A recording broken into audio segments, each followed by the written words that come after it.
नमस्कार दोस्तों, आपका स्वागत है मिरर क्लासेस स्टडी प्लेटफॉर्म में। दोस्तों, आज की इस क्लास में हम लूसेंट के उन इम्पोर्टेंट क्वेश्चंस को करने वाले हैं, जो आगामी सभी परीक्षाओं के लिए बहुत ही महत्वपूर्ण होंगे। दोस्तों, अगर आप एसएससी जीडी की तैयारी कर रहे हैं, तो इस क्लास को पूरा ज़रूर देखिएगा। दोस्तों, ये क्लास आपके लिए बहुत ही इंपॉर्टेंट है। जैसा कि आपको पता है, आज 4 शिफ्टों में एसएससी जीडी का पेपर होगा। दोस्तों, वो जिसका एनालिसिस हम आज शाम को करेंगे। तो दोस्तों, आज की ये क्लास लीजिएगा और अपने पेपर को अच्छे से अच्छा करके आइएगा। चलिए दोस्तों, आज की क्लास को हम स्टार्ट करते हैं। देखिए, आज का हमारा पहला प्रश्न है कि अशोक को मस्की शिलालेख और शारनाथ शिलालेख में क्रमशः किस रूप में संदर्भित किया गया है? तो किसको दोस्तों? अशोक को मस्की शिलालेख में। तो उसमें जो मस्की शिलालेख में उसको बुद्ध शक में, किसे मस्की शिलालेख में बुद्ध शक और सारनाथ के शिलालेख में इसे धर्मकोश के रूप में संदर्भित किया गया है। किसे दोस्तों? अशोक को। तो अशोक को मस्की शिलालेख में बुद्ध शाक्य और सारनाथ शिलालेख में धर्मकोश रूप में संदर्भित किया गया है। दोस्तों, नेक्स्ट क्वेश्चन देखते हैं। नेक्स्ट क्वेश्चन आपके लिए बहुत इंपॉर्टेंट है कि अशोक ने बौद्ध धर्म के प्रचार के लिए अपने पुत्र महेंद्र एवं पुत्री संघमित्रा को कहाँ भेजा था? तो बौद्ध धर्म के प्रचार के लिए उन्होंने भेजा था श्रीलंका। कहाँ था? तो श्रीलंका में भेजा था। अगला प्रश्न देखते हैं। अगला प्रश्न, अशोक के शिलालेख की खोज किसने की थी? तो दोस्तों, अशोक के शिलालेख की खोज जो की थी, वो आपकी थी पादरेटी। किसने? पादरेटी पैंथेलेयर ने। कब की थी साथियों? वो की थी 1750 में। कब? 1750 में की थी। और अशोक के शिलालेखों को जिसने सबसे पहले पढ़ा, वो पढ़े थे जेम्स प्रिंसेप ने। किसने? जेम्स प्रिंसेप ने 1857 में। कब? सॉरी, 1837 ईस्वी में। ओके साथियों, चलिए नेक्स्ट प्रश्न देखते हैं। नेक्स्ट क्वेश्चन ये है कि भारत में शिलालेख का प्रचलन सबसे पहले किसने किया? तो भारत में शिलालेख का सबसे पहले प्रचलन किया, वो अशोक ने किया। नेक्स्ट प्रश्न देखते हैं साथियों, आपके लिए बहुत इंपॉर्टेंट है कि अशोक के शिलालेखों की संख्या कितनी है? तो साथियों, अशोक के शिलालेखों की संख्या 14 है। कितनी है? 14 है। अगला प्रश्न ये है कि अशोक के किस शिलालेख में पशु बलि की निंदा की गई है? तो किस शिलालेख में पशु बलि की निंदा की गई है? तो आपके पहले शिलालेख में, अशोक के पहले शिलालेख में पशु बलि की निंदा की गई है। नेक्स्ट प्रश्न ये है कि किस शिलालेख में अशोक ने जनता को धार्मिक जीवन बिताने के लिए प्रेरित किया है? तो धार्मिक जीवन बिताने के लिए किस शिलालेख में किया है? वो 14वें शिलालेख में। किसमें? 14वें शिलालेख में साथियों किया है। अगला प्रश्न है कि किस व्यक्ति को द्वितीय अशोक कहा जाता है? तो हर्षवर्धन को। किसको? साथियों, हर्षवर्धन को द्वितीय अशोक कहा जाता है। क्या कहा जाता है? द्वितीय अशोक कहा जाता है। अगला प्रश्न है कि हर्षवर्धन की जीवनी का नाम क्या है? तो साथियों, हर्षवर्धन की जीवनी का नाम हर्षचरित है। क्या? हर्षचरित है। तो हर्षचरित को किसने लिखा है? बाणभट्ट ने। अगला प्रश्न साथियों है, अगला प्रश्न देखते हैं कि अगला प्रश्न आपके लिए बहुत इंपॉर्टेंट है कि हर्षचरित्र की जीवनी हर्षचरित्र किसने लिखी है? तो साथियों, जैसे कि बता चुके हैं, बाणभट्ट ने लिखा है। तो बाणभट्ट कौन थे? हर्षवर्धन के दरबारी कवि। कौन? हर्षवर्धन के दरबारी कवि थे बाणभट्ट। अगला प्रश्न देखते हैं। नेक्स्ट प्रश्न है कि संस्कृत साहित्य का क्या? संस्कृत साहित्य का महान उपन्यास कादम्बरी कौन सा? कादम्बरी जो है की रचयिता कौन है? तो कादम्बरी के रचयिता भी बाणभट्ट है और हर्षचरित्र पुस्तक के रचयिता भी बाणभट्ट है। अगला प्रश्न आती है कि अशोक के स्तंभ शिलालेख क्या? अशोक के जो स्तंभ शिलालेख कौन से? अशोक के स्तंभ शिलालेखों की संख्या कितनी है? तो स्तंभ शिलालेखों की संख्या 7 है साथियों। कितना? 7 है। फिर नेक्स्ट प्रश्न ये है कि सारनाथ स्तंभ का निर्माण किसने कराया था? तो सारनाथ स्तंभ का जो निर्माण कराया था वो अशोक ने। किसने साथियों? अशोक ने करवाया था। अगला प्रश्न देखते हैं। अगला प्रश्न है कि अशोक के शिलालेख को रानी का अभिलेख कहा जाता है? तो कौशाम्बी। तो किस शिलालेख को रानी का अभिलेख कहा जाता है? वो साथियों कौशाम्बी के अभिलेख को। किसको? कौशाम्बी के अभिलेख को अशोक के रानी का अभिलेख कहा गया है। नेक्स्ट प्रश्न साथियों आपके लिए बहुत इंपॉर्टेंट है कि अशोक का सबसे छोटा स्तंभ शिलालेख कौन सा है? तो अशोक का सबसे छोटा स्तंभ शिलालेख हो जाएगा रुम्मीदेही। कौन सा? रुम्मीदेही साथियों हो जाएगा अशोक का सबसे छोटा शिलालेख। तो रुम्मीदेही के बारे में जानते हैं। रुम्मीदेही स्तंभ शिलालेख लुम्बिनी में धम्म यात्रा के दौरान अशोक द्वारा भू राजस्व की दर को घटा देने की घोषणा की गई थी। इसमें जो भू राजस्व की जो दर थी उसको घटा देने की घोषणा के लिए की गई थी लुम्बिनी में। अगला प्रश्न साथियों है कि शुंग वंश कौन? शुंग वंश का संस्थापक कौन था? तो साथियों, शुंग वंश का जो संस्थापक था पुष्यमित्र शुंग। कौन? पुष्यमित्र शुंग था। अगला प्रश्न साथियों आपके लिए इंपॉर्टेंट है। प्राचीन भारत के महान व्याकरणविद पतंजलि किसके समकालीन थे? तो साथियों, आपको बताना है कि पतंजलि किसके समकालीन थे? वो पुष्यमित्र शुंग। किसे? पुष्यमित्र शुंग के कारण। साथियों, आपके लिए इंपॉर्टेंट प्रश्न है। नेक्स्ट प्रश्न है कि महाभाष्य नामक पुस्तक की रचना किसने की थी? तो महाभाष्य नामक पुस्तक की रचना किसने की थी? तो पतंजलि ने की थी। किसने? पतंजलि ने। पतंजलि किसके समकालीन थे? पुष्यमित्र शुंग के सम। नेक्स्ट प्रश्न साथियों कि शुंग वंश का अंतिम शासक कौन था? तो साथियों, शुंग वंश का जो अंतिम शासक था वो देवभूति। कौन? देवभूति था साथियों। अगला प्रश्न देखते हैं। अगला प्रश्न है कि देवभूत की हत्या किसने की? तो साथियों, देवभूत की हत्या वासुदेव ने। किसने? देवभूत की हत्या वासुदेव ने की थी। अगला प्रश्न आपके लिए कि कण्व वंश का अंतिम शासक कौन था? तो साथियों, कण्व वंश। तो कण्व वंश का अंतिम शासक जो था वो सुशर्मा। कौन? सुशर्मा था साथियों। अगला प्रश्न देखते हैं जो आपके लिए बहुत इंपॉर्टेंट है कि ये दोस्तों आपके लिए इंपॉर्टेंट है कि प्रमुख भारतीय दर्शन एवं उनके संस्थापक के क्रम में न्याय दर्शन के संस्थापक कौन थे? तो साथियों किसके? न्याय दर्शन के। तो ये संस्थापक हो जाएंगे महर्षि गौतम। महर्षि गौतम हो जाएंगे। अगला प्रश्न देखते हैं साथियों, सांख्य दर्शन के संस्थापक हैं। तो सांख्य दर्शन के संस्थापक साथियों महर्षि कपिल। कौन? महर्षि कपिल हो जाएंगे सांख्य दर्शन के संस्थापक। नेक्स्ट प्रश्न ये है कि पूर्व मीमांसा दर्शन के संस्थापक किसके? पूर्व मीमांसा दर्शन के संस्थापक हो जाएंगे महर्षि जैमिनी। कौन साथियों? महर्षि जैमिनी। ये आपके लिए दोनों प्रश्न इंपॉर्टेंट हो जाएंगे साथियों। नेक्स्ट प्रश्न है कि उत्तर मीमांसा दर्शन के संस्थापक कौन है? तो बादनारायण। तो उत्तर मीमांसा दर्शन शास्त्र के संस्थापक हो जाएंगे बादनारायण। नेक्स्ट प्रश्न है कि योग दर्शन के संस्थापक, तो साथियों योग दर्शन के संस्थापक हो जाएंगे महर्षि पतंजलि। कौन? महर्षि पतंजलि। अगला प्रश्न कि योग दर्शन के संस्थापक महर्षि पतंजलि। तो योग दर्शन के साथ नेक्स्ट प्रश्न है कि वैशेषिक कौन सा? वैशेषिक दर्शन के संस्थापक कौन है? तो वैशेषिक की महर्षि कणाद। कौन? महर्षि कणाद हो जाएंगे। अगला प्रश्न साथियों है कि किस एक्ट के तहत, ये तो साथियों आपके लिए बहुत इंपॉर्टेंट है, प्रश्न ये कि किस एक्ट के तहत कलकत्ता में सर्वोच्च न्यायालय की स्थापना की गई थी? तो सर्वोच्च न्यायालय की स्थापना की गई थी आपके रेगुलेटिंग एक्ट। कौन सा? रेगुलेटिंग एक्ट 1773 में। किसके? 1773 में। नेक्स्ट प्रश्न साथियों की किस एक्ट के अंतर्गत, कौन से किस एक्ट के अंतर्गत केंद्र में द्वैध शासन स्थापित किया गया था? तो द्वैध शासन किस एक्ट के अंतर्गत स्थापित किया गया था? भारत सरकार अधिनियम। कौन सा? भारत सरकार अधिनियम 1935 के तहत। कौन सा? भारत सरकार अधिनियम 1935 के तहत। अगला प्रश्न साथियों आपके लिए बहुत इंपॉर्टेंट है, किस किस योजना के अंतर्गत भारतीय संविधान सभा का गठन किया गया था? तो आपको उस योजना का नाम बताना है जिसके अंतर्गत भारतीय संविधान सभा का गठन किया गया था। तो आपका कैबिनेट मिशन योजना। कौन सा आते हो? कैबिनेट मिशन योजना 1946। कौन सा? 1946 कैबिनेट मिशन योजना। अगला प्रश्न साथियों आपके लिए, संविधान सभा का गठन कब किया गया था? तो संविधान सभा का गठन 1900 दिसंबर कब? 6 दिसंबर 1946। साथियों ये तो प्रश्न आपको पता होगा, बट इंपॉर्टेंट था इसीलिए मैंने इसको ले लिया। नेक्स्ट प्रश्न ये कि संविधान सभा के पहले अध्यक्ष कौन बनाए गए थे? तो संविधान सभा के पहले जो अध्यक्ष बनाए गए थे वो सच्चिदानंद सिन्हा। कौन? सच्चिदानंद सिन्हा 9 दिसंबर 1946 को। कब साथियों? 9 दिसंबर 1946 को। अगला प्रश्न है कि संविधान सभा के पहले स्थायी अध्यक्ष कौन थे? तो पहले स्थायी अध्यक्ष जो थे वो डॉक्टर राजेंद्र प्रसाद थे। कब से कब बने थे? 11 दिसंबर 1946 को। और पहले जो अस्थायी अध्यक्ष थे वो सच्चिदानंद सिन्हा थे। वो जो बनाए गए थे अध्यक्ष वो 9 दिसंबर 1946 को बनाए गए थे। अगला प्रश्न है सच्चिदानंद संविधान सभा के पहले स्थायी अध्यक्ष आपके हो चुके हैं सकते हो। नेक्स्ट प्रश्न है कि संविधान सभा के कुल कितने अधिवेशन हुए? तो संविधान सभा की कुल कितनी बैठकें हुई थी साथियों? तो 12। कितनी? 12। अगला प्रश्न देखते हैं, संविधान सभा का प्रथम अधिवेशन आपका हुआ था 9 दिसंबर 1946 को साथियों। अगला प्रश्न है कि संविधान सभा का 11वां अधिवेशन कब हुआ? तो 11वां अधिवेशन आपको बताना है। तो 26 दिसंबर का 26 दिसंबर 1946 को साथियों। तो इस दिन में संविधान सभा का अंगीकृत किया गया था। तो आपका 26 दिसंबर 1900 सॉरी जो 26 दिसंबर 1949 को संविधान सभा को अंगीकृत किया गया था। और जो 11वां अधिवेशन हुआ था संविधान सभा का वो भी 26 दिसंबर 1949 को हुआ था। अगला प्रश्न साथियों आपके लिए इंपॉर्टेंट हो जाएगा, संविधान सभा की 12वां अधिवेशन कब हुआ था? तो साथियों आपको 12वां अधिवेशन पूछा है। तो 12वां अधिवेशन जो हुआ था 24 जनवरी कब? 24 जनवरी 1950 को साथियों। तो इसके बारे में इसी दिन संविधान सभा द्वारा डॉक्टर राजेंद्र प्रसाद को भारत का प्रथम राष्ट्रपति बनाया गया था। तो एग्जामिनर ये भी पूछ सकता है कि डॉक्टर राजेंद्र प्रसाद को प्रथम बार राष्ट्रपति कब बनाया गया था?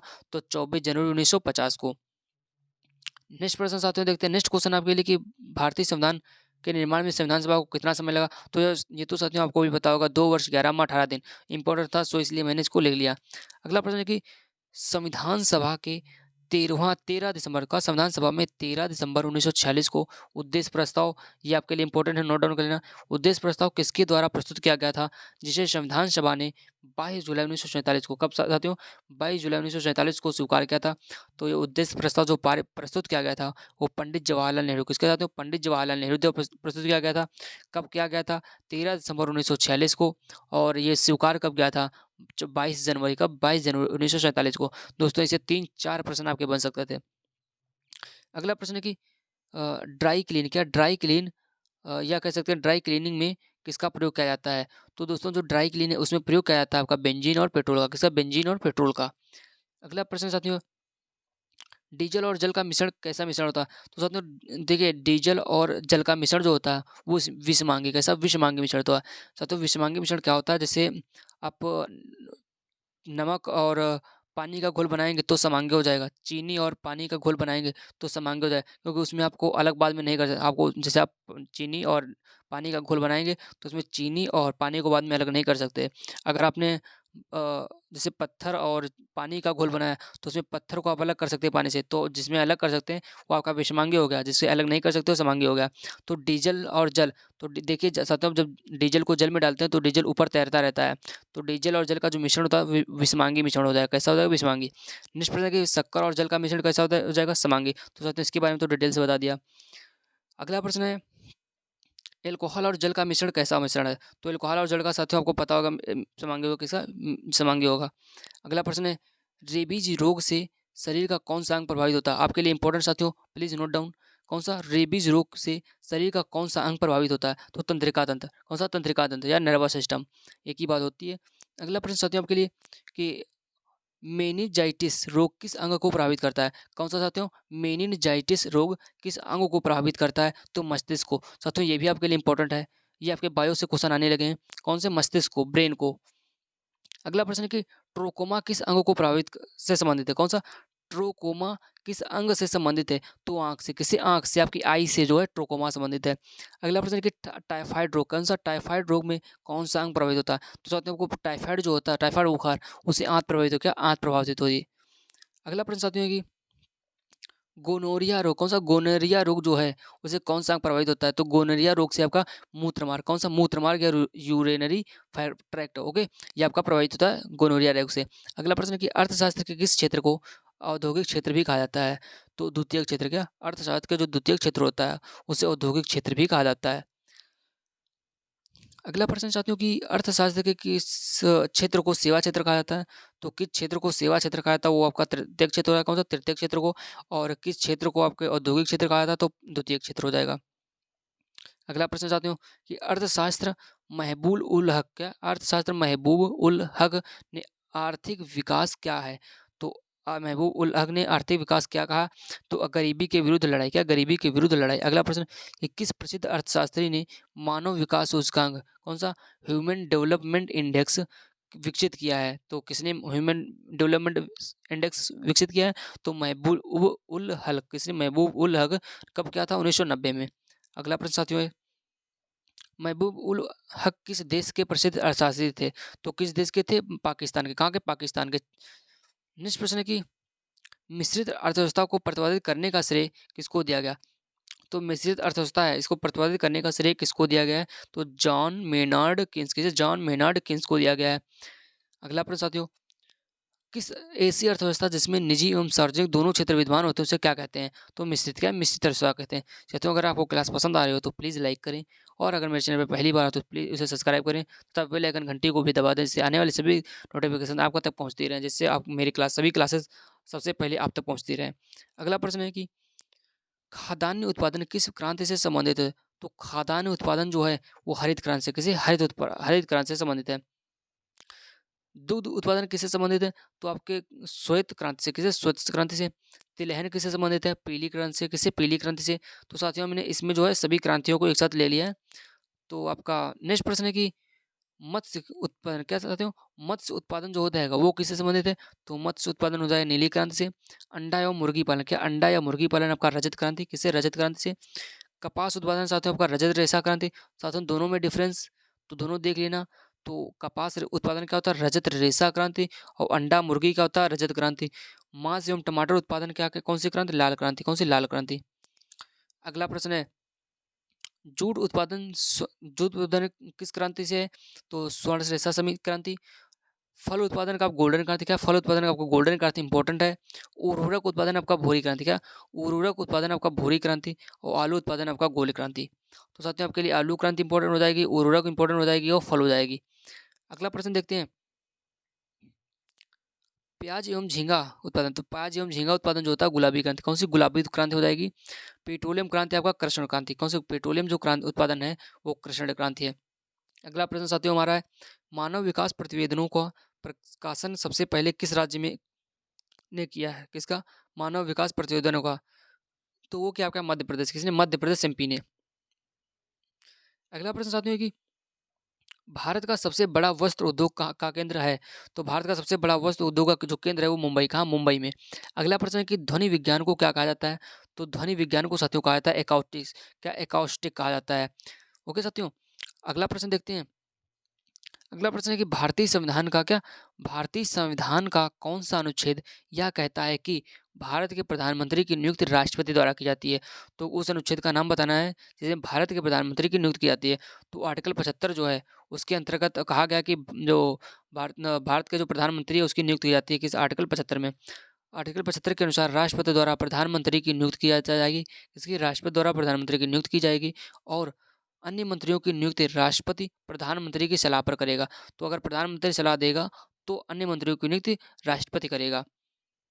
अगला प्रश्न है कि राष्ट्रपति के कार्य एवं शक्ति का प्रावधान भारतीय संविधान के किस अनुच्छेद में है। साथियों अभी नए हाल ही में आपके राष्ट्रपति बने हैं तो ये उसी लिए आपका ये इंपॉर्टेंट प्रश्न बन जाता है क्योंकि आपके 15वें नंबर के अगर व्यक्तिगत क्रम अगर आपसे क्रम से पूछे जाए तो 16वें, अगर व्यक्तिगत पूछा जाए तो 15वें नंबर के जो राष्ट्रपति द्रौपदी मुर्मू बनी है।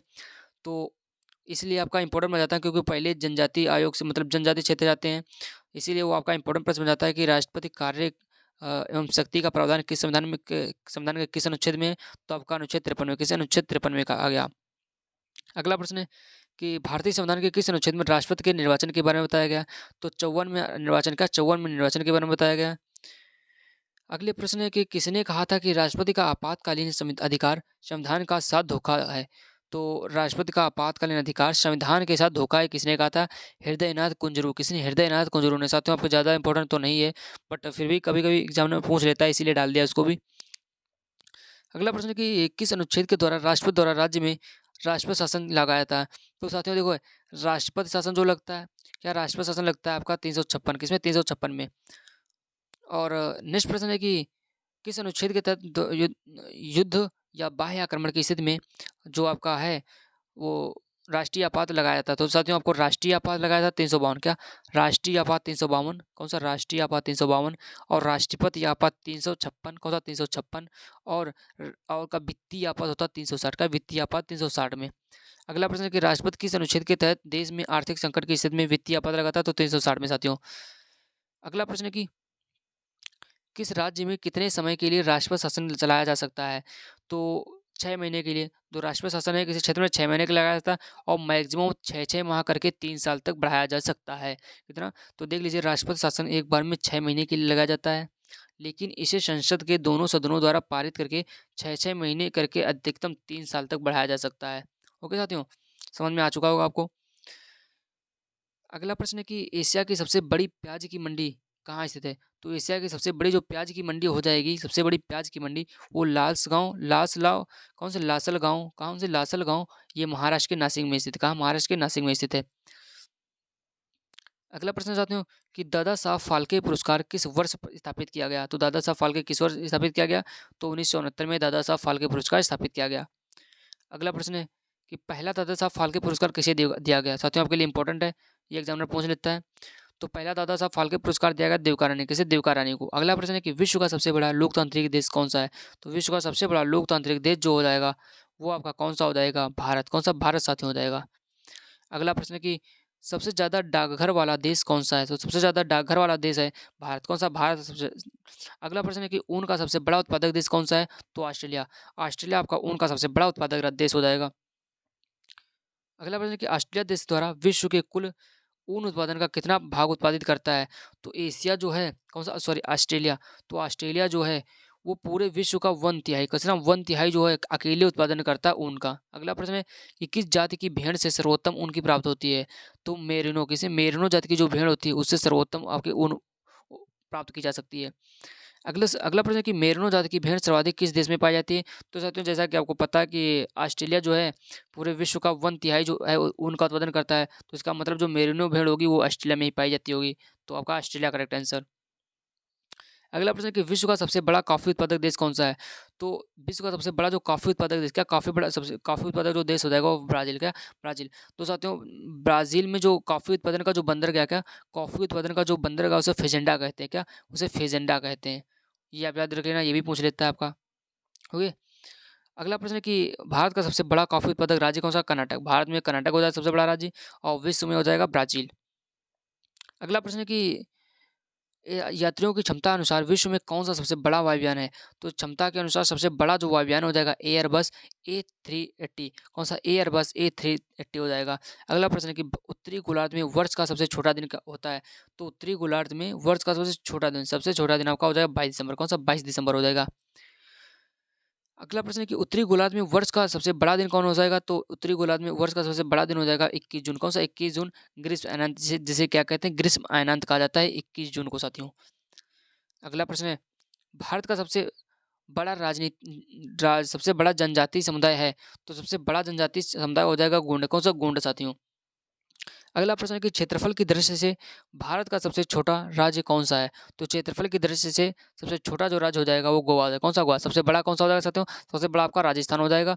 और जनसंख्या की दृष्टि से अगर सबसे बड़ा देखें, क्या जनसंख्या की दृष्टि से आपका सबसे बड़ा देखें तो उत्तर प्रदेश। कौन सा? उत्तर प्रदेश। और सबसे छोटा देखें तो आपका हो जाएगा सिक्किम। क्या? सिक्किम। और अगर जनसंख्या घनत्व, क्या जनसंख्या घनत्व से देखें तो सबसे जनसंख्या घनत्व जो सबसे ज़्यादा है वो आपका बिहार किसका? बिहार का। और सबसे कम किसका हो जाएगा? सबसे कम आपका अरुणाचल प्रदेश। किसका? अरुणाचल प्रदेश का साथियों। तो ये इंपॉर्टेंट कुछ फैक्ट है आपके लिए याद करने के लिए। अगला प्रश्न है कि क्षेत्रफल के दृष्टि से सबसे बड़ा राज्य राजस्थान हो जाएगा। भारत का सबसे बड़ा ग्लेशियर साथियों, ये आपके लिए इंपॉर्टेंट है। तो भारत का सबसे बड़ा ग्लेशियर कौन सा होगा? सियाचिन ग्लेशियर। कौन सा? सियाचिन ग्लेशियर हो जाएगा। तो सियाचिन ग्लेशियर के बारे में थोड़ा जान लेते हैं। तो सियाचिन ग्लेशियर जो भारत का सबसे बड़ा ग्लेशियर है, यह हिमालय के पूर्वी काराकोरम पर्वतमाला में है। भारत पाक नियंत्रण रेखा के पास स्थित है। इसकी जो लंबाई है वो 70 से 76 किलोमीटर तक है। यह विश्व का दूसरा सबसे बड़ा ग्लेशियर हो जाएगा। तो साथियों जो भारत में सियाचिन ग्लेशियर है वो भारत का तो लेकिन सबसे बड़ा है, बट आपका जो वर्ल्ड का सेकंड लार्जेस्ट हो जाएगा। अगला प्रश्न साथियों कि भारत का सबसे बड़ा एवं विश्व का दूसरा सबसे बड़ा मठ कौन सा है? तो भारत का बड़ा और विश्व का सेकंड लार्जेस्ट तवांग मठ। कौन सा साथियों? तवांग मठ आपके लिए इंपॉर्टेंट। तवांग मठ किस राज्य में साथियों? तवांग मठ आपका अरुणाचल प्रदेश का, अरुणाचल प्रदेश में है। अगला प्रश्न साथियों कि चलिए अगला प्रश्न देख लेते हैं। इससे पहले अगर दोस्तों आपको मेरी क्लास पसंद आ रही हो तो प्लीज़ इसे लाइक करें और मेरे चैनल को सब्सक्राइब करें। अगर पहली बार विजिट कर रहे हो तो मेरे अपने ये चैनल को दोस्तों को शेयर अवश्य करें। अगला प्रश्न है कि किस मठ को गंदे नामग्गे लत से कहते हैं, कहा जाता है? कौन सा? दोस्तों देखिए ऐसा नाम है कि याद भी पढ़ा भी नहीं जाता। क्या गल्दे नामग्गे हलत से किस मठ को कहा जाता है? तो साथियों तवांग मठ को। किसे? तवांग मठ को। तो साथियों जिसने इसका नाम पहली बार में सही पढ़ा हो तो वो अपना नाम कमेंट बॉक्स में लिखे, देखें किसने पहली बार में इसका नाम सही पढ़ लिया। अगला प्रश्न साथियों कि विश्व का सबसे बड़ा मठ कौन सा हो जाएगा? तो विश्व का सबसे बड़ा मठ जो है लहासा का पोताला महल। कौन सा? लहासा का पोताला महल जो है मठ, ये विश्व का सबसे बड़ा मठ हो जाएगा। दोस्तों इस क्लास में हमने कवर करने की ये कोशिश की, जितने प्रश्न एक टॉपिक से बन सकते हैं वो सारे एक ही साथ ले लिए हैं। अगला प्रश्न चाहते हूँ थोरियम के बारे में सबसे बड़ा भंडार कौन सा है? तो थोरियम का सबसे बड़ा भंडार देश हो जाएगा भारत। कहाँ? भारत। अगला प्रश्न है कि थोरियम विश्व के कुल उत्पादन का कितने प्रतिशत भारत में होता है? तो 25। कितना? 25% जो है भारत में उत्पादन होता है। इसका मतलब का 1/4 जितना भी है वो आपका भारत उत्पादन करता है। और थोरियम को डिनोट कैसे करते हैं? जो थोरियम का आपका सिंबल होता है वो TH है। क्या? TH आपका सिंबल हो जाएगा। और परमाणु क्रमांक कितना? 90। ठीक है, तो इससे हम केमिस्ट्री की लैंग्वेज में लिखे तो लिखा था 90 थोरियम का TH। ओके, तो आपका ये हो जाएगा। अगला प्रश्न है कि 2011 की जनगणना के अनुसार सर्वाधिक जनसंख्या घनत्व वाला राज्य। तो सर्वाधिक जनसंख्या घनत्व वाला बिहार हो जाएगा। और आपको ये भी बता चुके कि न्यूनतम जनसंख्या घनत्व वाला कौन सा? अरुणाचल प्रदेश। तो पहले ही हम कवर कर चुके हैं क्वेश्चन को। अगला प्रश्न साथियों कि 2011 की जनगणना के अनुसार सर्वाधिक जनसंख्या घनत्व वाला आपका केंद्र शासित प्रदेश पूछा तो दिल्ली हो जाएगा। कौन सा? दिल्ली हो जाएगा। और अगर न्यूनतम पूछे तो शायद अंडमान निकोबार हो जाएगा। तो न्यूनतम आपका दोस्तों अंडमान निकोबार। कौन सा? आपका न्यूनतम जो हो जाएगा वो अंडमान निकोबार हो जाएगा साथियों, जैसा आपका बता चुके हैं ऑलरेडी।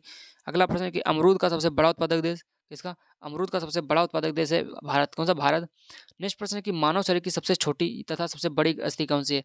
तो सबसे छोटी हो जाएगी आपकी स्टेपीज। कौन सी? सबसे छोटी स्टेपीज हो जाएगी। और सबसे बड़ी आपकी फीमर। कौन सी? फीमर। स्टेपीज साथियों आपके कान की हड्डी होती है और फीमर आपकी जंघ की हड्डी होती है। तो इस क्वेश्चन को हम हर एक क्लास में ले लेते हैं क्योंकि ये आपके लिए इंपॉर्टेंट तो आपको याद भी होना चाहिए। साथियों आपको ये वन लाइनर क्वेश्चन दिख रहे होंगे बट ये क्वेश्चन बहुत ही इंपॉर्टेंट है।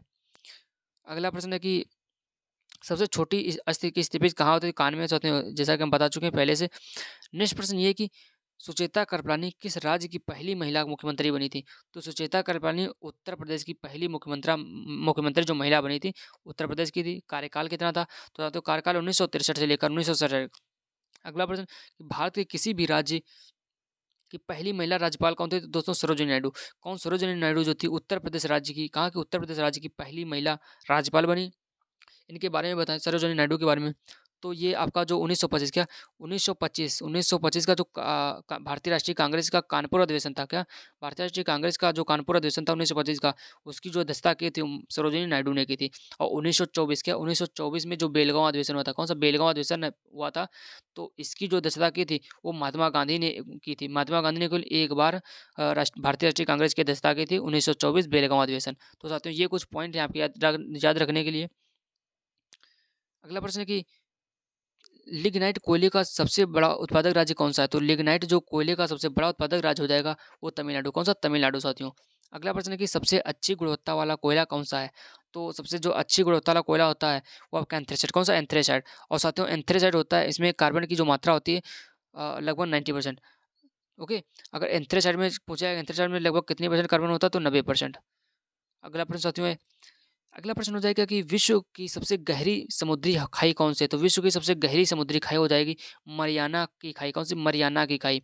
तो इसको मरियाना ट्रेंच भी कहते हैं। क्या साथियों? इसको मरियाना ट्रेंच भी कहा जाता है। ये प्रशांत महासागर की सबसे गहरी खाई। कहाँ की साथियों? प्रशांत महासागर की सबसे गहरी खाई आपके लिए इंपॉर्टेंट है। दोस्तों अगला प्रश्न देखते हैं। अगला प्रश्न है कि हिंद महासागर की सबसे गहरी खाई कौन सी है? तो हिंद महासागर की सबसे गहरी खाई हो जाएगी जावा ट्रेंच। कौन सी? Java trench. अगला प्रश्न है कि जावा खाई को ही सुंड्रा ट्रेंच कहा जाता है। क्या? जावा खाई को ही सुंड्रा ट्रेंच कहा जाता है। नेक्स्ट प्रश्न है कि विश्व की प्रथम रेलगाड़ी कब चली? तो विश्व की प्रथम रेलगाड़ी 27 सितंबर 1825 कब? 27 सितंबर 1825 को चली थी। अगला प्रश्न है कि विश्व की प्रथम रेलगाड़ी कहाँ से कहाँ तक चली? तो विश्व की प्रथम जो रेलगाड़ी है वो लंदन के डार्लिंगटन, कहाँ? लंदन के डार्लिंगटन से स्कॉटहोम तक, कहाँ? स्टॉकटन तक। ओके साथियों। अगला प्रश्न कि भारत में पहली रेलगाड़ी किस वर्ष चलाई गई? तो भारत में पहली रेलगाड़ी 16 अप्रैल 1853 कब? 16 अप्रैल 1853 को चलाई गई। अगला प्रश्न कि भारत में पहली रेलगाड़ी कहाँ से कहाँ के बीच चली? तो भारत में जो पहली रेलगाड़ी है वो मुंबई से ठाणे, का मुंबई से ठाणे के बीच चली। कितनी किलोमीटर चली थी? ये साथियों लगभग 34 किलोमीटर, कितने? 34 किलोमीटर। और इसमें जो यात्री थे वो लगभग 400 यात्री, कितने? 400 यात्री थे। अगला प्रश्न साथियों है, भारत में पहली रेलगाड़ी किसने शासनकाल में चली? तो भारत में पहली जो रेलगाड़ी थी किसके शासनकाल में? लॉर्ड डलहौजी। किसके? लॉर्ड डलहौजी के शासनकाल में, लॉर्ड डलहौजी के शासनकाल में चली थी।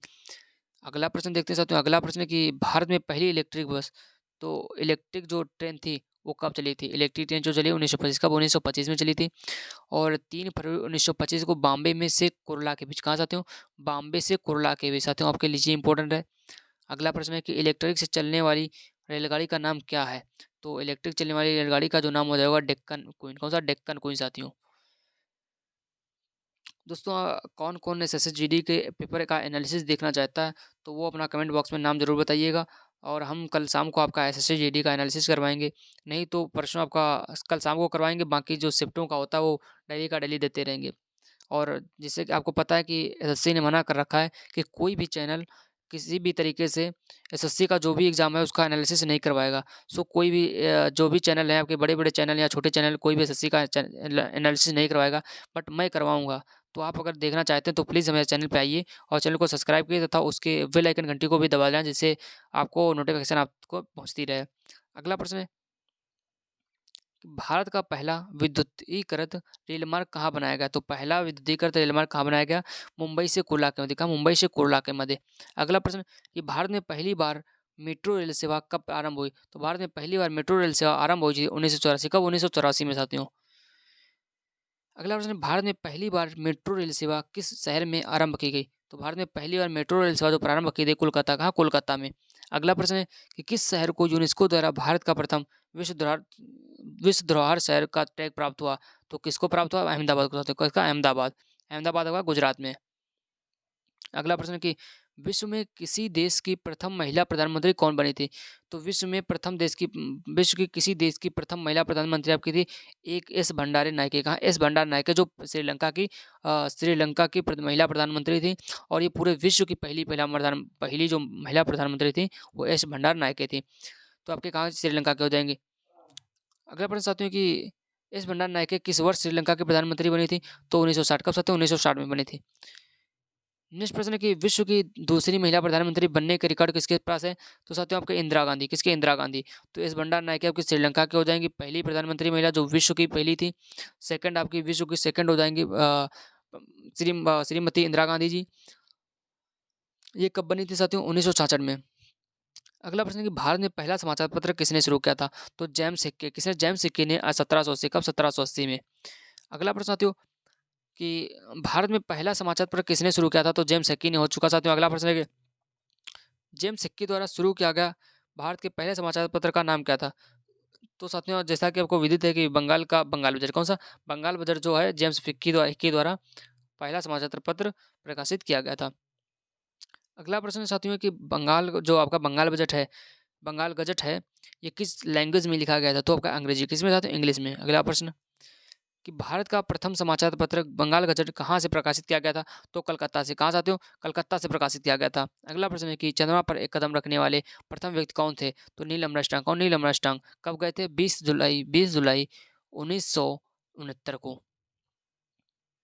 अगला प्रश्न साथियों कि चंद्रमा पर कदम रखने वाले आपके हो चुका साथियों चंद्रमा जी। आप कहाँ के रहने वाले थे? Neil Armstrong. तो साथियों नील आर्मस्ट्रांग जो थे आपका अमेरिका। कहाँ? अमेरिका। अगला प्रश्न है कि अगला प्रश्न साथियों कि चंद्रमा की परिक्रमा करने वाला पहला अंतरिक्षयान।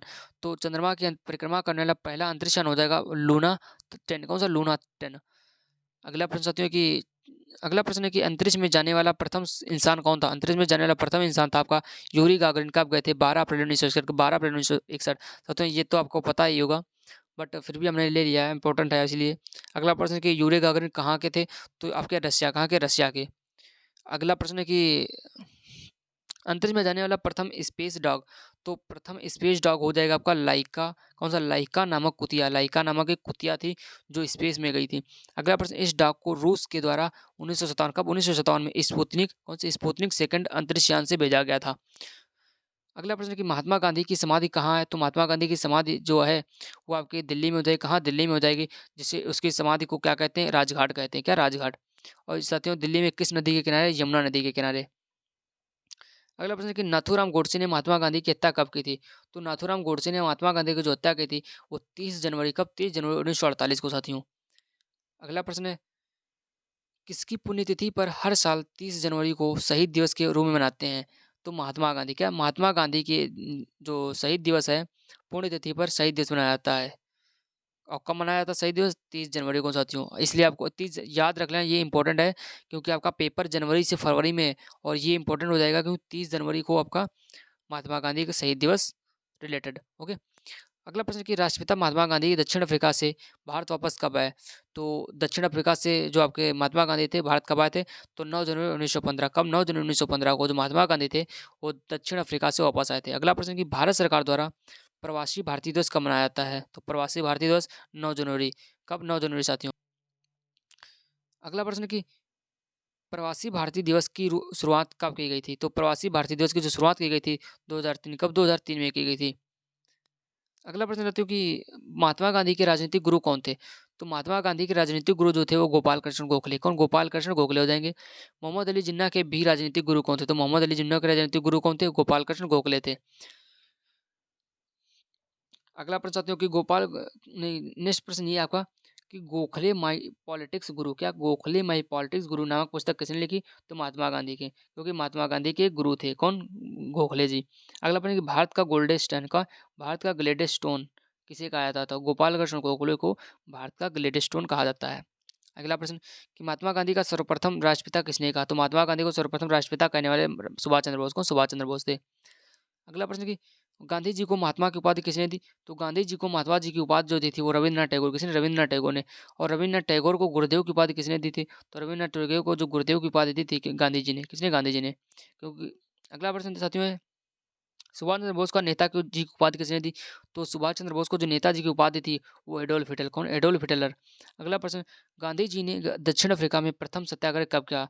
तो गांधी जी ने दक्षिण अफ्रीका में तो 1906। कब? 1906 में दक्षिण अफ्रीका में गांधी जी ने अपना सर्वप्रथम सत्याग्रह किया। अगला प्रश्न साथियों है कि गांधी जी ने दक्षिण अफ्रीका में प्रथम सत्याग्रह किया था 1906 में। अगला प्रश्न कि मनुष्य का वैज्ञानिक नाम क्या है? होमो सेपियंस है। अगला प्रश्न कि तंत्रिका तंत्र साथियों ये आपके लिए इंपॉर्टेंट है कि तंत्रिका तंत्र का कौन सा हिस्सा आंतरिक अंगों को गतिविधियों को नियंत्रित करता है? तो मेरुरज्जु। कौन सा मेरुरज्जु जो है वो आंतरिक अंगों की गतिविधियों को नियंत्रित करता है या कंट्रोल करता है। तो कौन सा, जैसे मेरुरज्जु कहते हैं या इंग्लिश में कहें उसे मेडुला ऑब्लंगटा। क्या? मेडुला ऑब्लंगटा। जैसे दिल का धड़कना, सांस लेना, पलक झपकाना आदि को कंट्रोल करता है कौन? मेडुला ऑब्लंगटा साथियों। तो मेडुला ऑब्लंगटा आपका ये हो जाएगा कौन सा, ये भाग जो होता है ये वाला, तो आपका मेडुला ऑब्लंगटा हो जाएगा साथियों। साथियों जैसा कि आपको पता है ये जो आपका होता है ये सेरेबेलम हो जाएगा। सेरेबेलम ये हो जाएगा। नेक्स्ट प्रश्न साथियों देखते हैं, मनुष्य का हृदय 1 मिनट में कितनी बार धड़कता है? तो आपके लिए इंपॉर्टेंट है कि मनुष्य का हृदय 1 मिनट में कितनी बार धड़कता है? तो 72 बार। कितना? 72 बार। वृक्क जिसे किडनी कहते हैं, तो का वजन कितना होता है? वृक्क का वजन कितना होता है? तो वृक्क का होता है 150 ग्राम। कितना? 150 के उसके 150 ग्राम। अगला प्रश्न साथियों है कि श्वेत रक्त कणिकाओं का जीवन काल कितना होता है? तो श्वेत रक्त कणिकाओं का जीवन काल 1 से 4 दिन होता है और जो लाल रक्त कणिकाएं होते हैं उनका जीवन काल होता है 120 दिन। कितना? 120 दिन। ओके। अगला प्रश्न साथियों है कि श्वेत रक्त कणिकाओं को क्या कहा जाता है? तो श्वेत रक्त कणिकाओं को आपको ल्यूकोसाइट, क्या? ल्यूकोसाइट कहा जाता है। अगला प्रश्न है लाल रक्त कणिकाओं में पाया जाने वाला एंजाइम। तो लाल रक्त कणिकाओं में पाया जाने वाला एंजाइम जो होता है टाइलिन। कौन सा? टाइलिन होता है। मनुष्य के शरीर में विटामिन ए किस अंग में संचित होता है? तो विटामिन ए किस अंग में संचित होता है? तो यकृत में साथियों। कहाँ? यकृत में। अगला प्रश्न है कि मनुष्य के शरीर में अमीनो अम्लों की संख्या होती है। तो मनुष्य के शरीर में जो अमीनो अम्लों की संख्या होती है वो 20 होती है। कितनी? 20 होती है। मनुष्य के दांतों की और हड्डियों में क्या है? मनुष्य के दांतों और हड्डियों में क्या होता है? तो साथियों कैल्शियम होता है। क्या? कैल्शियम और फास्फोरस। अगला प्रश्न है कि टिबिया नामक हड्डी कहाँ पाई जाती है? आपके लिए साथियों इंपॉर्टेंट है कि टिबिया नामक हड्डी कहाँ पाई जाती है? तो पैरों में। कहाँ? पैरों में। अगला प्रश्न है लाल रक्त कणिका को क्या कहा जाता है? तो साथियों लाल रक्त कणिकाओं को आपका एरिथ्रोसाइट, क्या? एरिथ्रोसाइट आपका लाल रक्त कणिकाओं को हो जाता है। लिम्फोसाइट किसे कहा जाता है? श्वेत रक्त कणिकाओं को। पचे हुए भोजन का अवशोषण होता है। तो पचे हुए भोजन का अवशोषण कहाँ होता है? छोटी आंत में। अगला प्रश्न साथियों कि मनुष्य शरीर की ताप नियंत्रण ग्रंथि कौन सी है? कौन सी? ताप नियंत्रण जो ग्रंथि होती है वो हाइपोथैलेमस। कौन सी? हाइपोथैलेमस। प्रथम आईसीसी क्रिकेटर वर्ल्ड कप किस देश में आयोजित किया गया था? तो ये आपका इंग्लैंड में। कहा? इंग्लैंड में। कब किया गया था? 1975 में। दोस्तों क्लास अगर आपको थोड़ी फास्ट लग रही हो तो उसकी स्पीड को धीमा कर लेना, और अगर लग रहा है कि मैं थोड़ा स्पीड से पढ़ना चाहता हूँ तो इसे की स्पीड बढ़ा लेना, क्योंकि आपका एग्जाम आपकी खोपड़ी पे है तो इसकी स्पीड आप बढ़ा भी सकते हैं, कोई फर्क नहीं है। अगला प्रश्न है कि गेम चेंजर निम्न में से किसकी बायोग्राफी है? तो गेम चेंजर किसकी बायोग्राफी है? जैसे शाहिद अफरीदी। किसकी? शाहिद अफरीदी की। अगला प्रश्न साथियों कि सप्तरथ मंदिर कहाँ स्थित है? साथियों सप्तरथ मंदिर आपका हो जाएगा महाबलीपुरम। कहाँ? महाबलीपुरम तमिलनाडु में, ये आपका हो जाएगा सप्तरथ मंदिर। अगला प्रश्न है साथियों कि किस मंदिरों को सप्तरथ मंदिरों या सप्त पैगोड़ा कहा जाता है? तो सप्तरथ मंदिर, किस सप्तरथ मंदिर को आपका सप्त पैगोड़ा कहा गया। अगला प्रश्न है कि सप्तरथ मंदिर का निर्माण किसने करवाया था? तो साथियों सप्तरथ जो मंदिर है, कौन सा सप्तरथ मंदिर का निर्माण कराया था? वो नरसिंह वर्मन प्रथम। किसने? नरसिंह वर्मन फर्स्ट जो थे, इन्होंने सप्तरथ मंदिर का निर्माण कराया था। और इसके बारे में थोड़ा जान लेते हैं। तो सप्तरथ मंदिर जो हो जाएगा वो महाबलीपुरम तमिलनाडु का, महाबलीपुरम तमिलनाडु में है। नेक्स्ट पॉइंट ये कि पर्वतों को काटकर रथ के आकार में निर्मित इन मंदिरों को सप्तरथ मंदिर या सप्त पैगोड़ा कहा गया। अगला पॉइंट ये है साथियों कि इन मंदिरों में द्रौपदी रथ से सबसे छोटा एवं धर्मराज रथ सबसे बड़ा है। कौन सा रथ साथियों? द्रौपदी रथ सबसे छोटा और धर्मराज रथ सबसे बड़ा है। अगला पॉइंट है कि मंदिरों का निर्माण पल्लव वंश के शासक नरसिंह वर्मन प्रथम द्वारा करवाया गया था। तो पल्लव वंश के शासक कौन थे? नरसिंह वर्मन प्रथम द्वारा आपके सप्तरथ मंदिरों का निर्माण कराया गया, जिसे सप्त पैगोड़ा भी कहा जाता है। और आपका है कहाँ? महाबलीपुरम तमिलनाडु में, जो पत्थरों को काटकर निर्मित किया गया है। अगला प्रश्न कि बौद्ध तीर्थ स्थान दांत का मंदिर कहाँ स्थित है? कौन सा? बौद्ध तीर्थ स्थान दांत का मंदिर कहाँ स्थित है? तो श्रीलंका में साथियों। श्रीलंका में वर्तमान में श्रीलंका के आपको पता है श्रीलंका के जो वर्तमान प्रधानमंत्री हो जाएंगे वो रानिल विक्रमसिंघे। कौन? रानिल विक्रमसिंघे हो जाएंगे। अगला पॉइंट ये कि बौद्ध तीर्थ स्थान दांत का मंदिर श्रीलंका के कैंडी शहर में स्थित है। कहाँ से? हो? श्रीलंका के कैंडी शहर में। अगला पॉइंट ये है कि विश्व इस मंदिर को में महात्मा बुद्ध के दांत रखे हुए हैं। किसके? महात्मा बुद्ध के दांत। अगला प्रश्न साथियों कि इंडिया गेट के वास्तुकार कौन है? तो इंडिया गेट के जो वास्तुकार हो जाएंगे वो सर एडविन लुटियंस। कौन? सर एडविन लुटियंस जो हैं तो आपके हो जाएंगे इंडिया गेट के वास्तुकार। ऊंचाई कितनी हो जाएगी इंडिया गेट की? वो 42 मीटर। कितनी? 42 मीटर। ये दोस्तों आपका इंडिया गेट है, इसकी लंबाई हो जाएगी 42 मीटर। ओके। अगला प्रश्न साथियों है कि गेटवे ऑफ इंडिया कहाँ है? तो साथियों गेटवे ऑफ इंडिया आपका गेटवे ऑफ इंडिया आपका मुंबई में हो जाएगा। कहाँ? मुंबई में। तो इसका जो वास्तुकार हैं, तो इसके वास्तुकार जॉर्ज विंटेंट, कौन? जॉर्ज विंटेंट हो जाएँगे। इसकी जो ऊँचाई है वो 26 मीटर, कितना? 26 मीटर। चार्ल्स कोरिया के किस प्रमुख स्थान के वास्तुकार हैं? तो चार्ल्स कोरिया आपके भारत भवन, कहाँ? भारत भवन के प्रमुख वास्तुकार हो जाएंगे। अगला प्रश्न है कि चार्ल्स कोरिया किस प्रमुख स्थान के वास्तुकार हैं? तो भारत भवन। भारत भवन कहाँ स्थित है? भोपाल में। कहाँ? भारत भवन जो है भोपाल में। अगला प्रश्न है कि लोटस टेम्पल कहाँ स्थित है? तो साथियों लोटस टेम्पल जो है नई दिल्ली में। कहाँ? नई दिल्ली में। साथियों देखने में आपको बहुत सुंदर लग रहा है, ये आपका लोटस टेम्पल है क्या? लोटस टेम्पल आपका हो जाएगा साथियों। बहुत इंपॉर्टेंट है, बारे मतलब बहुत खूबसूरत है। अगला प्रश्न है कि दिल्ली स्थित लोटस टेम्पल के वास्तुकार कौन है? तो इसके जो वास्तुकार हैं वो हो जाएंगे फरीबोर्ज साहिबा। कौन? फरीबोर्ज साहिबा। अगला प्रश्न था कि भारतीय फिल्म अभिनेता शत्रुघ्न सिन्हा किस राज्य से संबंधित है? तो शत्रुघ्न सिन्हा आपका बिहार से। अगला प्रश्न, किस शासक ने ग्रांड ट्रंक रोड का निर्माण कराया? तो शेरशाह सूरी ने। अगला प्रश्न साथियों, मुख्यमंत्री की नियुक्ति कौन करता है? तो राज्यपाल करता है, तो आपको पता होगा। अगला प्रश्न कि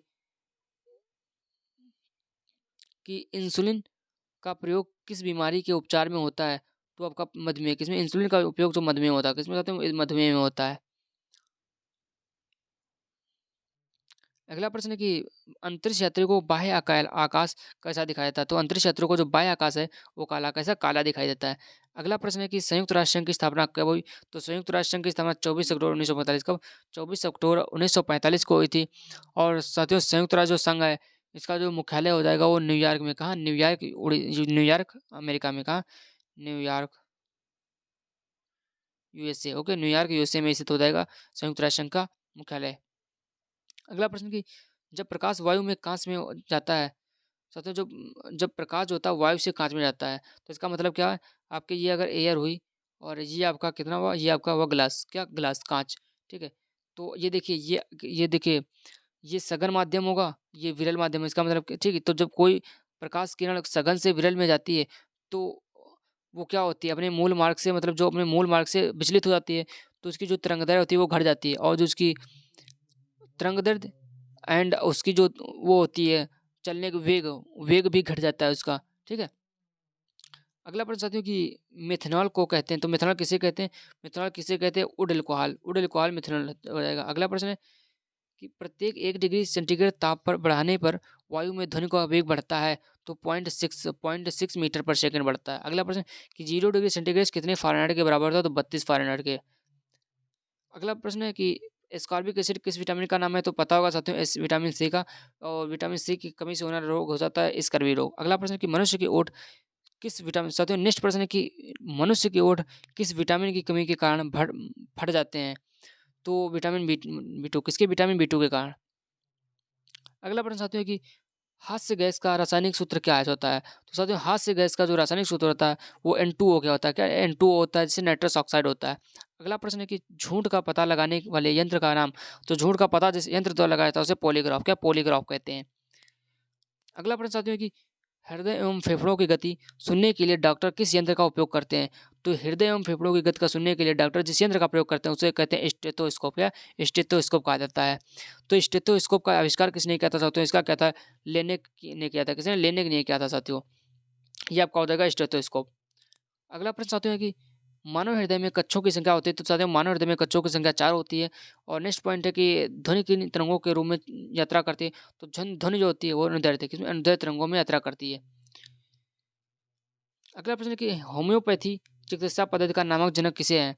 तो इसके जनक हुआ हनीमैन। कौन? हनीमैन है। साथियों ये हम पिछली क्लास में भी इसको करा चुके हैं, तो ज़्यादा डिटेल से नहीं बताएंगे। नेक्स्ट प्रश्न है कि किसी जीवित शरीर के अंदर कोशिका या ऊतक की मृत्यु को क्या कहा जाता है? तो नेक्रोसिस। क्या? नेक्रोसिस कहा जाता है। अगला प्रश्न है कि भारत का पहला परमाणु ऊर्जा केंद्र कहाँ पर स्थापित किया गया था? तो भारत का पहला परमाणु ऊर्जा केंद्र आपका स्थापित किया गया तारापुर महाराष्ट्र का। तारापुर महाराष्ट्र में। और साथियों कब किया गया था? 28 अक्टूबर 1969 को। 28 अक्टूबर 1969 को।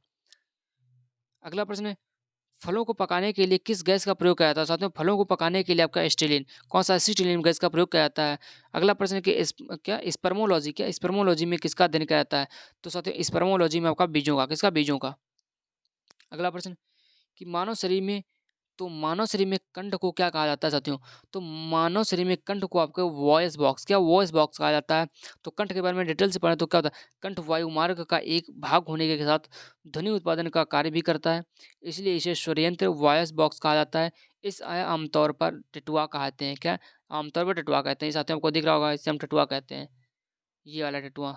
ओके, अगला प्रश्न साथियों, कौन सी कोशिकाएं पौधों के विभिन्न अंगों को जन्म देती हैं और पौधों को बढ़ाने में मदद करती हैं? तो आपकी जो मेरिस्टेमेटिक हो जाए, कौन सी मेरिस्टेमेटिक कोशिकाएं हो जाएंगी, वो आपको पौधों के अंगों को जन्म देती हैं और पौधों के जो बढ़ने की गति को मदद करती हैं। अगला प्रश्न है कि शरीर में कैल्शियम ऑक्जेलेट की बहुत मात्रा, ज़्यादा मात्रा को कारण बनती है। तो जो बहुत अधिक, अगर शरीर हमारे हमारे शरीर में अगर कैल्शियम ऑक्जेलेट की बहुत अधिक मात्रा बन जाए, किसकी, कैल्शियम ऑक्जेलेट की, तो हमारे शरीर में जो पथरी बनती है, बनने का कारण क्या, पथरी।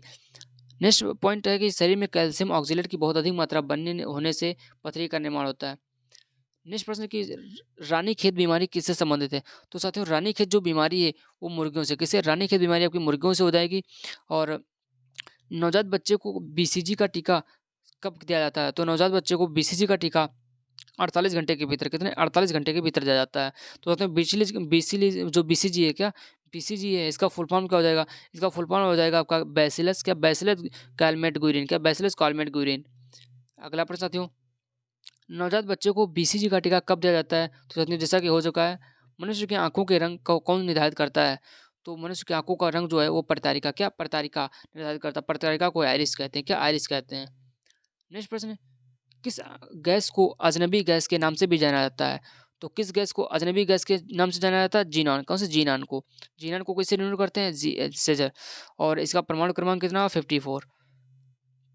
दोस्तों जीनॉन गैस को अज्ञात या अजनबी या स्ट्रेंजर गैस के नाम से भी जाना जाता है। अगला प्रश्न कि जम्भाई, जम्भाई कहें या हम उबासी कहें, क्या उबासी का जब जमाई लेते हैं, जमाई कहते हैं, जमाई क्यों ले रहे हो ऐसे बोलते हैं ना। तो जमाई जो होता है वो आपके फेफड़ों में कार्बन डाइऑक्साइड की मात्रा बढ़ने के कारण होती है। किसमें, आपके जो फेफड़े होते हैं तो उसमें जो कार्बन डाइऑक्साइड CO2 गैस है उसकी मात्रा इंक्रीज होने से होता है। अगला प्रश्न है, वह हार्मोन कौन सा है जो मनुष्य से मानव शरीर में रक्तदाब नियंत्रित करता है? तो उस हार्मोन का नाम बताना जो मानव शरीर में रक्तदाब को नियंत्रित करता है। तो आपका वैसोप्रेसिन, कौन सा साथियों, वैसोप्रेसिन। यह हार्मोन जो होता है पिट्यूटरी ग्रंथ द्वारा रिलीज होता है, किसके साथियों, पिट्यूटरी ग्लैंड द्वारा रिलीज होता है। पिट्यूटरी ग्लैंड कहें तो इसका प्रयोग जो होता है रक्तचाप को बढ़ाने के लिए किया जाता है, किसका, रक्तचाप को बढ़ाने के लिए किया जाता है। साथियों जो हमारा रक्तचाप होता है वो 120/80 होता है, कितना, 120/80 होता है। बच्चे अब mmHg होता है आपका, जो रक्तचाप होता है मनुष्य का वो इतना होता है, 120/80 mmHg होता है। अगला प्रश्न साथियों है कि कौन सा ऊतक भोजन को पौधों के विभिन्न अंगों तक पहुंचाता है? तो भोजन को विभिन्न अंगों तक पहुंचाता है आपका फ्लोएम, कौन सा, फ्लोएम। और जो पानी को पहुंचाता है आपका जाइलम होता है, क्या, जाइलम। तो जल को ले जाना जाइलम और भोजन को ले जाना फ्लोएम। अगला प्रश्न कि मानव शरीर की किस अंगों को शरीर का रासायनिक कारखाना कहते हैं? तो मानव शरीर के किस अंगों को शरीर का रासायनिक कारखाना कहा जाता है? लीवर या यकृत को साथियों। मानव शरीर के सबसे बड़ी ग्रंथि होता है कि लीवर। अगला प्रश्न कि उस ग्रंथि का नाम बताइए जहाँ जो अन्य अंतःस्रावी ग्रंथियों के कार्यों को नियंत्रित करता है। तो पिट्यूटरी ग्रंथि, कौन, पिट्यूटरी ग्रंथि। पिट्यूटरी ग्रंथि को पीयूष ग्रंथि या मास्टर ग्रंथि कहते हैं। अगला पॉइंट यह है कि पिट्यूटरी ग्रंथि मस्तिष्क के निचले हिस्से में पाई जाती है, कहाँ, मस्तिष्क के निचले हिस्से में पाई जाती है। अगला प्रश्न है कि रक्त समूह की खोज किसने की थी? तो साथियों रक्त समूह की जो खोज की थी वो कार्ल लैंडस्टीनर ने, किसने, कार्ल लैंडस्टीनर ने। कार्ल लैंडस्टीनर ने रक्त समूह की खोज 1901 में, कब, 1901 में, एवं RH फैक्टर की खोज 1940 में की थी। अगला प्रश्न साथियों है कि सर्वप्रथम रक्त परिसंचरण तंत्र का अध्ययन किसने किया था? तो रक्त परिसंचरण तंत्र का जो अध्ययन किया था, ब्लड सर्कुलेशन सिस्टम, क्या, ब्लड सर्कुलेशन सिस्टम का जो अध्ययन करने वाले थे वो विलियम हार्वे थे साथियों। अगला प्रश्न है कि रक्त का अध्ययन क्या कहलाता है? तो रक्त का अध्ययन साथियों हेमेटोलॉजी, क्या, हेमेटोलॉजी कहलाता है। नेक्स्ट प्रश्न ये है कि रक्त के निर्माण की प्रक्रिया को क्या कहा जाता है? तो रक्त के निर्माण की प्रक्रिया को कहा जाता है हीमोपोइसिस, क्या, हीमोपोइसिस कहा जाता है। अगला प्रश्न है कि मानव रक्त किस प्रकार का ऊतक है? तो मानव रक्त जो होता है तरल संयोजक, क्या, तरल संयोजक होता है, इसे फ्लूइड कनेक्टिव टिश्यू कहते हैं या फ्लूइड कनेक्टिव टिश्यू कहा जाता है। अगला प्रश्न कि स्वस्थ मनुष्य के शरीर में रक्त की कुल मात्रा कितनी होती है? तो स्वस्थ मनुष्य के शरीर में रक्त की कुल मात्रा होती है 7%, कितना, उसके वजन का 7%। अगर आप जैसे आपके आपके जो वजन होता है, जैसे आपका वजन 50 kg है तो आपके आपके वजन का 7%, तो आपके वजन का 50 है तो इसका 7% कितना हुआ, इसकी 7/7%। तो इसका मतलब क्या हुआ, 50 × 7/100, तो कितना हुआ 2 हुआ, तो कितना हुआ 3.5 लीटर। ओके, इतना होता है 3.5 लीटर होगा। अगर आपका वेट 50 केजी है तो आपके वो जो आपके ब्लड होगा वो 3.5 लीटर होगा। तो आप ऐसे कैलकुलेट कर सकते हो।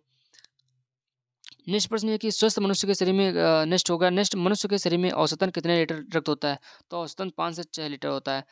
अगला प्रश्न है कि पुरुषों की तुलना में महिलाओं में औसतन रक्त कितना कम होता है? तो आधा लीटर। कितना? आधा लीटर साथियों। अगला प्रश्न कि मानव शरीर में खून के शुद्धिकरण की प्रक्रिया क्या होती है? खून के शुद्धिकरण की प्रक्रिया क्या कहते हैं? डायलिसिस कहते हैं। अगला प्रश्न है कि मनुष्य का सामान्य रक्तचाप कितना हो चुका है? जैसा कि साथियों हम बता चुके हैं 120 कितना 120/80 mmHg होता है। तो साथियों mmHg का मतलब यहाँ मरकरी होता है। अगला प्रश्न साथियों किस प्रोटीन की मौजूदगी के कारण शरीर के भीतर रक्त का थक्का नहीं जमता है? तो हिपैरिन। क्या? हिपैरिन की कमी के कारण जो होता है हमारे शरीर में रक्त का थक्का नहीं जमता है। अगला प्रश्न साथियों दोस्तों हमारे आज के क्वेश्चन कंप्लीट हो चुके हैं।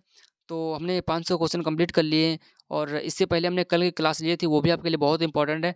तो उसको भी जाकर देख लेना और प्ले लिस्ट हम दे देंगे वहाँ से आप जाकर देख लेना। अगर आपके एसएससी जीडी की तैयारी कर रहे हैं तो आप हमारी प्ले लिस्ट से जाकर उस सारी क्लासेस को एक तरफ से देख लेना और अपनी जीएस को मजबूत कर लेना। तो जीएस की अगर पकड़ आपकी मजबूत रहती है तो पेपर में बहुत आसानी से अपने 5 से 6 मिनट में जीएस कंप्लीट कर लीजिए, आपके स्कोर बहुत हाई हो जाएगा। और बाकी मैथ और रीजनिंग तो सब लोग कर लेते हैं, बट जीएस से सब बाहर होते हैं। तो हम आप हमारी प्लेलिस्ट में जाइए और सारी जीएस कंप्लीट कीजिए। अगर दोस्तों आपको ये क्लास पसंद आई हो तो प्लीज़ इसे लाइक करें और मेरे चैनल को सब्सक्राइब करें तथा ज़्यादा से ज़्यादा अपने दोस्तों तक शेयर करें। अगर दोस्तों आप इम्पोर्टेंट सूचना ये है कि अगर आप कल एसएससी जीडी का पेपर का एनालिसिस देखना चाहते हैं तो प्लीज़ कमेंट बॉक्स में ज़रूर बताइएगा। Thank you.